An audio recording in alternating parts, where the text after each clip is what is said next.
Ժորժան, Պրոշան, ես գեղեցիկ 4 անազնատներից 2-ը վաճառվել են, հիմա հետևի 2 հատն են վաճառվում ավելի մեծ հողով, բացօթյա լողավազանով, արժեքը $390,000, վերանորոգված պատրաստ, հիշեցնեմ, որ Վահագնի թաղամասից դեպի Պրոշան 5 րոպե 5 կիլոմետր գալիս եք աջ կողմի վրա, ասֆալտե ճանապարհով, ունենք գազ, լույս, ջուր և անվտանգության տեսախցիկներ, 4 հատ միանման առանձնատունն է, հետևինները մեծ հողով են։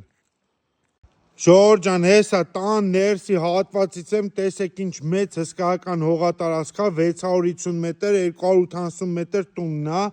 ունենք բացօթյա լողավազան ֆիլտրացիայով, այստեղ եղևնիներ են տնկած լինելու, տուղաներ, բացօթյա լողավազան, ամառային խոհանոց, սաունա, վերանորոգված պատրաստ 2 հարկից, 3 ննջան վերևն է լինելու, մի ննջան ներքևը, հյուրասենյակ, խոհանոց, լվացքասենյակ, սանանգույց, վերանորոգված գույք տեխնիկայով, ներսից դրսից երեսպատված կամերաներով, Վահագնի թաղամասից ընդամենը 5 րոպե հեռավորության վրա, 5 կիլոմետր գալիս է կոմպլեքս մոլից, աջ կողմի վրա, $390,000 պատրաստ կհանձնենք ձեր օգտագործմանը։